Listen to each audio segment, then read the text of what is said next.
बिस्मिल्लाहिर्रहमानिर्रहीम। अस्सलाम वालेकुम। मैं मोहम्मद उस्मान और आप देख रहे हैं प्रोग्राम हरफराज और मकबूल जान के साथ। नाज़रीन, पाकिस्तान की सियासी तहरीकों की बात हो और इस्टेब्लिशमेंट का जिक्र ना आए या नामुमकिन बात है। क्या वाकई इस्टेब्लिशमेंट का हर किसी तहरीक के अंदर कोई किरदार होता है और क्या इस्टेब्लिशमेंट अवामी ताकत और ज़ोर से ज़्यादा ताकतवर होती है? पाकिस्तान की सियासी तहरीकों पर भी बात करेंगे और इस हवाले से ख़ास तौर पर हर बार इस्टेब्लिशमेंट को ज़ेर बहस लाया जाता है, तो क्या हम इस बात का भी जायज़ा लेंगे कि वाकई इस्टेब्लिशमेंट की मदद के बगैर जो है वो कोई भी सियासी तहरीक कामयाब नहीं होती। इसका यह है आज का हमारा पहला मौजू। प्रोग्राम के अंदर जिक्र करेंगे कि एक तरफ तो सियासी बयानबाजी का सिलसिला जारी है, इस्तीफ़ों की सियासत भी हो रही है, दूसरी जानिब महंगाई का एक सैलाब है कि जो बढ़ता ही चला जा रहा है और ख़ामोशी से बिजली की कीमतों में भी इजाफा कर दिया गया, पेट्रोल की प्राइस भी बढ़ने जा रही है। ऐसे हालात के अंदर क्या सियासतदानों के पास यही एक मौजू है कि वो अपनी सियासत खेलें और आवाम के इश्यूज़ के ऊपर कोई बात ना करें? और यही मीडिया के किरदार का भी हम जायज़ा लेंगे कि इस हवाले से क्या किरदार होना चाहिए। साथ ही एक अहम इशू है सिविल सर्वेंट्स के हवाले से इस्लाहात का, कि वज़ीर-ए-आज़म इमरान खान साहब ने इस्लाहात का एक वादा किया था, किस स्टेज पर है, क्यों नहीं कर सके, क्या रुकावटें हैं? इस पर भी खसूसी मेहमान आज हमारे साथ होंगे। पहले मौजू की तरफ बढ़ते हैं। और ये सब आज आपने कॉलम भी लिखा है इस्टेब्लिशमेंट के ऊपर, उसके किरदार के ऊपर। ये इस्टेब्लिशमेंट का लफ्ज़ हम बोलते हैं, असल में इस्टेब्लिशमेंट होती क्या है? देखिए, पहली बात तो यह है कि जब से नेशन स्टेट्स बनी है, यानी 1920 में जब लीग ऑफ नेशंस में उन्होंने कहा कि अब कौमों की एक बाउंड्रीज बना दी जाएंगी, एक झंडा होगा, एक स्टेट बैंक होगा, करेंसी होगी, बाउंड्री लाइन्स होंगी और उसके अंदर लोग होंगे और वो बाउंड्री लाइन दुनिया में मुकद्दस होगी। उसके अंदर उन्होंने हर एक जगह पे कहा कि every country must have an army. उसकी वजह है कि जब आप बाउंड्रीज बना लें तो आपको आर्मी रखनी पड़ती है, क्योंकि उससे पहले आर्मी होती थी लोगों को फतह करने के लिए, अपनी एम्पायर एक्सटेंड करने के लिए। बॉर्डर के ऊपर कभी आर्मीज नहीं रही। ये बॉर्डर्स की आर्मी जो है ये नेशन स्टेट्स की देन है। सही। उसके बाद डेमोक्रेसी, बाकी चीजें हर तरह का शुरू होगी जो दुनिया के अंदर है। अगर एक सवाल पूरी दुनिया में इस मौजूदा 100 साल की तारीख में पूछा जाए कि एस्टैब्लिशमेंट ताकतवर होती है या अवाम ताकतवर होते हैं, तो तारीख कहती है कि एस्टैब्लिशमेंट ताकतवर नहीं होती। जब भी अवाम की एक वाज़े अक्सरियत, वो वाज़े अक्सरियत कि जिसके साथ लोगों के दिल धड़कते हो, बेशक वो बाहर न निकले, बेशक वो अवाम घरों के अंदर बैठ के उनके साथ खड़े हों, लेकिन उनका एक ग्रुप इस लेवल का बाहर निकल आए कि पब्लिक सपोर्ट करते तो एस्टेब्लिशमेंट धड़ाम से गिर जाती। घुटने टेक देती है। घुटने टेक। मैं आपको आसान तरीन मिसाल हमारे नजदीक ईरान की है। इससे बड़ी इस्टेब्लिशमेंट शायद कभी हो। उसकी एक बुनियादी वजह है कि पहली दफा जब रूस ने कू की थी मुसद्दक वाली, तो उस वक्त अमेरिका को पता चला था कि हम शिकस्त खा रहे हैं, तो उन्होंने शाह ईरान को 3-4 चीजों पे मदद की थी। एक तो ये था कि उन्होंने एक बहुत बड़ी संग दिल किस्म की, जाबर किस्म की स्वैक बनाई थी इंटेलिजेंस एजेंसी, जो लोगों को उठा के ले जाती थी और उसके बाद लोग मिसिंग पर्सन हो जाते थे, मारा जाता था। ये दूसरा, उसके बाद 7 लाख की फौज थी उसकी उस जमाने में। 6 करोड़ का मुल्क और 7 लाख फौज। उसके साथ उसके बाद 2 लाख के करीब पुलिस थी। फिर उसके साथ साथ उन्होंने उसको और बहुत सारी चीजें साथ दी हुई थी। डेमोक्रेसी भी, इलेक्शन भी कराता था, वजीर आजम भी होता था, पता नहीं क्या क्या कुछ। फ्रांसीसियों के साथ मिलकर उसने उसको डेवलपमेंट भी की थी। तेहरान क्या क्या सेंटर बन गया था। All sort of activity, night club से लेके क्या कुछ नहीं हुआ। जब उसके खिलाफ एक मूवमेंट चली है 1978 की अप्रैल की 4 या 5 तारीख को पहला जुलूस निकला तेहरान यूनिवर्सिटी से, तो उसको तो तकरीर कर रहा था, तो उसने कहा था ये ऐसे 4-5 लोग हैं, लेकिन उस जुलूस के अंदर मुसलमान, कट्टर शिद्दत मुसलमान नहीं, सब शामिल थे। मौलवी भी शामिल थे, तोता पार्टी वाले भी शामिल थे, मुजाहिदीन खल्क वाले डेमोक्रेट भी शामिल थे। सारे के सारे मिलके एक करते थे कि मर्ग बर शाह, कि शाह पर मौत, मर्ग बर शाह। फिर उसके बाद आहिस्ता आहिस्ता उसने मर्ग बर अमेरिका शामिल होना शुरू हो गया। ठीक। फिर उसके बाद आहिस्ता आहिस्ता उसका नारा जो बलता बलता मर्ग बर अमेरिका, मर्ग बर इस्राइल। 7 लाख की फौज, 3 دفعہ اس نے بندے بدلے, وزیراں بدلے, آخر عباس عبیدہ, بخشاپور بختیار, پتہ نہیں کیا کیا کوئی فیسز بدلے, آخر ایک دن شاہ کو وہاں سے جانا پڑا. اس کی وجہ ہوتی ہے کہ اسٹیبلشمنٹ ایک لیول سے بات آگے ختم ہو جاتی ہے. 6 کروڑ کے مقابلے میں 7-7.5 لاکھ کی کوئی حیثیت نہیں. صحیح. پاکستان کے اندر جب سے پاکستان بنا ہے 2 جگہ پہ اسٹیبلشمنٹ کا براہ راست ٹکر ہوئی ہے. ایک جگہ اسٹیبلشمنٹ نے بری طرح شکست کھائی ہے, اور دوسری جگہ اسٹیبلشمنٹ جو تھی انہوں نے دانشمندی کا ثبوت دیا. پہلی شکست کھائی ہے انہوں نے 1971 میں. صحیح. آپ کچھ کہہ لیں, بھارت انفلٹریٹ کر ہی نہیں سکتا تھا اگر جنرل پبلک سینٹیمنٹس جو ہیں وہ موجود نہ ہوں. آپ نے ایک مینڈیٹ کے خلاف کھڑے ہوئے, آپ نے سمجھا آپ دبا دیں گے. ٹکا خان کہتا ہوتا تھا کہ ہم نے علاقہ لینا ہے, ہمیں انسانوں کی کوئی ضرورت نہیں. ہوتا یہ ہے کہ ایک باڈی آف دا پیپل آپ کے خلاف احتجاج کر رہے ہوتے ہیں, لیکن ان کے سمپتھائزر گھروں میں بیٹھے ہوتے ہیں جو ان کو پناہ دیتے ہیں.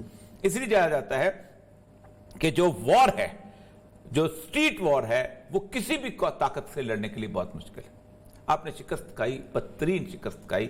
اسٹیبلشمنٹ کو اندازہ تھا کہ یہ سیکنڈ ٹائم 1977 میں جب موومنٹ چلی ہے مارچ میں. اچھا, اور یہ سب یہاں میں روکوں گا, یہ تفصیل میں جائیں گے. لفظ اسٹیبلشمنٹ سے مراد ہم فوجی کیوں لیتے ہیں؟ میں اب آپ اس اسٹیبلشمنٹ میں اور میں گن رہا ہوں. پاکستان کے اب گنیں گے نا, وہاں تو ہم نے گن لی. پاکستان میں 77 میں اب اسٹیبلشمنٹ ہے کیا؟ پاکستان کے جو ٹوٹل اسٹیبلشمنٹ ہے, ظاہر بات آپ کے خلاف جلوس نکلیں گے, جلسے نکلیں گے, ہنگامے ہوں گے, تو آپ کی 99% آپ کو فیس کرنا ہے پولیس کو.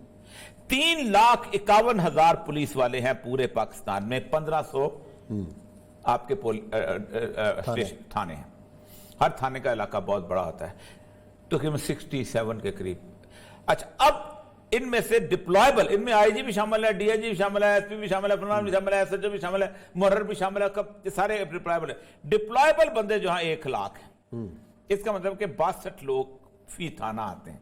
اس تھانے کے اندر 4-5 ٹاؤن چھوٹے چھوٹے قصبے ہوتے ہیں. اگر ہر ٹاؤن کے اندر جلوس نکلنا شروع ہے تب تو بہت مشکل ہے, لیکن اگر ایک قصبہ فی تھانہ جلوس نکلے تو اس کے پاس اس کو صرف 60 لوگ میسر ہوتے ہیں. آپ کے پاس رینجرز ہیں, فرنٹیئر کنسٹیبلری ہے, عام کنسٹیبلری, آپ کو یہ پوری کی پوری کنسٹیبلری ملا کے آپ کے پاس کو 3.5-4.5 لاکھ ہیں. اور آپ کے پاس پہلی بات ہے کہ 3,500 کلومیٹر کا جو ایک بارڈر ہے اس کے اوپر آپ ان کو وڈرا نہیں کر سکتے. دوسرا, آپ ان کو جلوسوں کے سامنے کھڑا نہیں کر سکتے. وہ ایکسیجنسیز کے لیے ہوتے ہیں, کی پوائنٹ کی سٹرگل کے لیے ہوتے ہیں, کیونکہ they have only one weapon, اور وہ ہے گولی. اور گولی آپ نہیں چلا سکتے. ظاہر بات ہے گولی تو ایک دفعہ چلتی ہے نا, اگلی دفعہ تو نہیں چلتی. صحیح ہے. ٹھیک, اس میں بھی جو ڈپلائبل ہیں وہ 1 لاکھ بندے ہیں, وہ آپ مختلف کی پوائنٹس پہ لگا دیں. لاسٹ آتی ہے پاکستان آرمی, وہ تقریباً 5-5.5 لاکھ. اس میں بھی ڈپلائبل, اس میں بھی آپ دیکھیں آپ نے کہاں 2 کور کہاں رکھی ہوئی ہیں, کس جگہ رکھنی ہے, کیسے رکھنی ہے. ایک یونٹ پہ جگہ پہ آپ لگا سکتے ہیں. پہلے تو پیرا ملٹری فورسز آئیں گی, یہ میرا ملٹری ختم کر دیے میں نے. اب فائنل آرمی آ گئی. ٹوٹل 2 لاکھ بندہ پولیس اور پیرا ملٹری ملا کے, جس میں میں نے ایف سی گنی, جس میں میں نے رینجرز گنی, جس کے اندر میں نے فرنٹیئر کنسٹیبلری گنی, یہ سارے میں نے گن لیے. جس کے اندر میں نے کوسٹ گارڈ گنی, جس کے اندر میں نے ایف ایس ایف گنی, سب گن لیے اس کے اندر. یہ سارا ملا کے یہ بنتے. اب اگر پبلک کا موومنٹ شروع ہو جو کہ جلسوں پہ نہ ہو, جو کہ اپنا گاڑیوں والی نہ ہو, ڈھو کے لائے ہوئے لوگوں والی نہ ہو, یعنی دھرنے والی نہ ہو, جو ابرپٹ ہو, جس کے اندر آپ دیکھیں کہ 77 کی موومنٹ کو لیڈ کون کرتا تھا؟ B B C. B B C رات کو کہتی تھی 8 بجے کہ آج پاکستان نیشنل الائنس نے ہڑتال کی کال دی ہے اور کہا ہے کہ جمعے کے بعد آپ ہڑتال پہ نکل شروع ہو جاتے. خود سے نکلا تھے, کوئی لیڈر نہیں تھا. ساری لیڈرشپ پی این اے کی اوپر سے لے کے نیچے تک جیل میں تھے, یہاں تک کہ چھوٹی لیڈرشپ ہم جیسے بندے جو کہ عام اسٹوڈنٹ لیڈر تھے وہ بھی جیل میں تھے. اس کے بعد پبلک نکلتی تھی. اچھا, اس پبلک کے اندر صورتحال یہ ہوئی کہ جس وقت یہ آیا تو 77 میں لاسٹ فوج بلائی گئی, 3 شہروں میں مارشل لگا. لکھتے ہیں بغیر امتیاز سارے بات لکھتے ہیں کہ ہم 4 دن پہلے رتن سین میں والا واقعہ ہمیں پتا تھا ہمارے سامنے, اور میں اس جلوس میں تھا رتن سین میں والے, کہ رتن سین میں کے جلوس میں لوگ جا رہے تھے. پیپل پارٹی کے کچھ لوگ رتن سین میں کے اوپر بیٹھے ہوئے تھے لاہور میں, انہوں نے فائر کر دیا, نیچے فائر آیا, لوگ सीढ़ियां चढ़ते हुए लोग दुकानें फायर के मुकाबले में चलते हुए ऊपर गए और उन दोनों को कत्ल करके नीचे फेंक दिए। अच्छा, ये होती है पब्लिक के लोग उसका परवाह। अब ये गोली आप एक दफा चलाते हैं, दूसरी दफा नहीं चला सकते, दूसरा क्राउड आपके पास आ जाता है। आप टैंक नहीं चढ़ा सकते। अब कादियानियों की सिर्फ लाहौर में मूवमेंट 53 में मार्शल लगा, दबा ली गई, लेकिन जिस वक्त वो पूरे पाकिस्तान में ऐसी चली कि हर गांव की मस्जिद में कादियानियों का, तो भुट्टो सरेंडर कर दिया। तो असल मसला यह है कि जब एस्टेब्लिशमेंट के मुकाबले में पब्लिक खड़ी होती है तो एस्टेब्लिशमेंट स्टैंड्स नोवेयर। अब आते हैं ये कि बराह रास्त मुदाखलत और एस्टेब्लिशमेंट की बिलवास्ता मुदाखलत। बराह रास्त मुदाखलत 4 दफा हुई है। 4 दफा में से 2 दफा पब्लिक ने वेलकम किया। एक अयूब खान का हुआ, पब्लिक के अंदर इतनी वेलकमिंग थी, जिसको जिंदा है लोग वो बताते हैं। दूसरी दफा ज़ियाउल हक का हुआ, हमारी आंखों के सामने हुआ, पब्लिक ने वेलकम किया। 2 दफा हुआ कि जब एक दफा याह्या खान ने टेक ओवर किया तो जुल्फकार अली भुट्टो ने वेलकम किया, और दूसरी दफा बेनजीर का हुआ। तो सुनाइएगा क्या वेलकम किया उन्होंने, क्या सुनाया बेनजीर ने क्या वेलकम किया? You love democracy, you should talk with the military. अच्छा, सही बात। अच्छा, खत्म हो गया। यानी ये अब आते हैं बिल वास्ता। बिल वास्ता जो पहली बड़ी इंटरवेंशन हुई है, अयूब खान ने 62 में एक आइन ड्राफ्ट किया, कमेटी बनी, वो आइन के तहत इलेक्शंस हुए। 156 अरकान थे पूरे असेंबली के। ये बीडी मेंबरों से इलेक्ट होते थे, प्राय रास्त नहीं, पहले बीडी मेंबर बनते थे फिर इलेक्ट। 56 वहां पर, 78 वहां से थे, 78 यहां से थे। जिस वक्त तो ड्राफ्ट पास हो गया तो उनको अंदाजा हुआ कि सदर का इलेक्शन जब होना है, अब अयूब खान और उसका भाई दोनों, सरदार बहादुर खान और अयूब खान दोनों हजारा से जीते थे। तो उन्होंने कहा क्या करें, हो अमेंडमेंट, तो 2 बंदे कम रहते थे। तो अब होता यह है कि जब इनडायरेक्ट आता है फिर पॉलिटिशियन सपोर्ट करता है एस्टेब्लिशमेंट को। तो 2 बंदे हमेशा से पॉलिटिशियन ने सपोर्ट की है और अब भी कर रहे हैं। अब मैं आता हूं सर, आखिर तो यहां लेके आना। अफजल चीमा साहब फैसलाबाद से, गोजरे से, अच्छा, और NW6 डेरा इस्माइल खान से मौलाना मुफ्ती महमूद हजरत मौलाना फजल रहमान के वालिद, इन दोनों ने हुकूमत के हक में वोट दिया था। अफजल चीमा साहब जो थे ये डिप्टी स्पीकर थे, इन्होंने फिर बाद में एक अपना कास्टिंग वोट भी डाला था। अच्छा, और फिर इनको ये मिली थी मसला कि फजल कादिर चौधरी स्पीकर थे, उनको कहा था खबरदार तुमने असेंबली में नहीं आना, सारी सेशन जो डिप्टी स्पीकर चेयर करता रहा। सही। उसके बाद जब बीच में आते भुट्टो आ गया, फलां आ गया, फिर आ गया बेनजीर का दौर, ज़ियाउल हक का तैयारा फट गया। 88 में मादरे जमहूरियत, सारा कुछ जो भी था, border of the east, Nawaz Sharif, सब असेंबली में पहुंच गए। गुलाम इसाक खान का इलेक्शन आ गया। आप सोच सकते हैं कि जिस शख्स ने जिस गुलाम इसाक खान खड़ा था उस वक्त, गो बाबा गो भी कहा हमने ये कि जिस शख्स ने इनके लिए मारें खाई, आंसू गैस खाए, 608 वोट लिए थे उस शख्स ने, गुलाम इसाक खान ने, और नवाबजादा रसूलुल्लाह बेचारा चंद वोट लेकर रह गया था, क्योंकि पीपल पार्टी भी गुलाम इसाक के साथ, एस्टेब्लिशमेंट के साथ, नून लीग भी एस्टेब्लिशमेंट का, बाकी ये छोटी छोटी 4 पार्टियां जिसे बेचारे बाबा जमहूरियत के साथ रह गई थी। ये था उसके लेवल का। उसके बाद आगे आप आ जाए, ये तो इस सतह, मतलब उस वक्त के संजरानी कौन थे?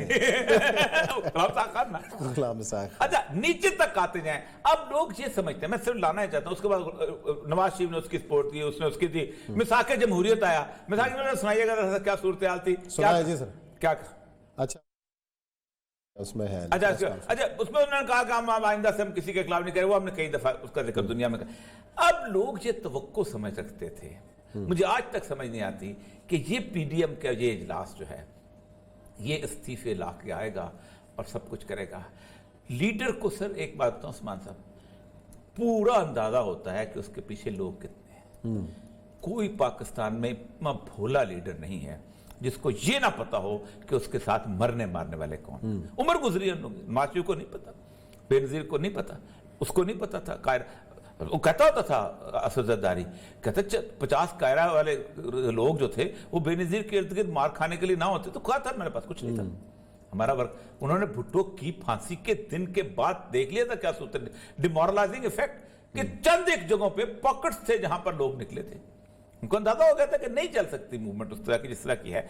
तो बिलावल ने जो प्रेस कॉन्फ्रेंस की है वो एक रियलिटी सिचुएशन का चेक है कि ही इज अ पॉलिटिशियन जो समझता है कि हम पब्लिक को सर्व नहीं कर सके, इसलिए हम इस्तीफा देंगे भी तो पब्लिक को कोई फर्क नहीं पड़ता, और इस्तीफा अगर ना दे तब भी पब्लिक को कोई फर्क नहीं पड़ता। सर्विस वो चीज है, या नफरत पब्लिक को उठाती है या सर्विस पब्लिक को उठाती है। इसलिए अगर कोई शख्स ये समझता है कि हम सिर्फ नारेबाजी से एस्टैब्लिशमेंट का मुकाबला कर सकते, एस्टैब्लिशमेंट रहेगी, और वो मौलाना मुफ्ती महमूद से लेके मौलाना फजल रहमान तक रहेगी। फजल रहमान भी उसी इलेक्शन में हार जाएगा, सादिक संजरानी भी उसी इलेक्शन में हार जाएगा।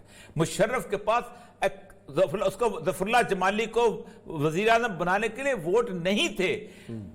ऑन रिकॉर्ड है पीपल पार्टी के हमने 13 बंदे तोड़ के उसको अपने दिए थे। फैसल साले तो ये क्या नाम था, राव सिकंदर के साथ के जनाब आप तशरीफ रखें, नहीं बन रहा था। फिर उसके बावजूद भी सारे शिया सुन्नी इकट्ठे होके आजम तारक के पास गए थे कि भाईजान एक वोट चाहिए साहबा का। वो लोग जो गालियां निकालते थे उसके वोट की बुनियाद के ऊपर, जो कहते ये दहशतगर्द ऑर्गेनाइजेशन है उसकी वोट के ऊपर। फिर जिस वक्त मुशर्रफ बन रहा था, अगर मौलाना फजल रहमान सरहद की असेंबली तोड़ देते, केपीके की असेंबली तोड़ देते, मुशर्रफ इलेक्शन से आउट हो चुका हुआ था, लेकिन नहीं तोड़ी गई क्योंकि उनको पता था उस वक्त एस्टैब्लिशमेंट अच्छी थी ना। हाँ जी उस वक्त अच्छी थी। सर मतलब नहीं है, मतलब से मैं अच्छी बुरी आखिरी फिक्र पर बेसिकली पाकिस्तान के सारे पॉलिटिशियन वो हैं कि जो बाप डांटता है तो दरवाजे के पास खड़े होके और मुंह बसूर के खड़े हो जाते हैं और उससे बोलते नहीं हैं, और कोशिश करते हैं कि बाप उनके आंसुओं को देख ले, बाप उनके नारों को देख ले, बाप उनके गुस्से को देख ले, कुछ करे।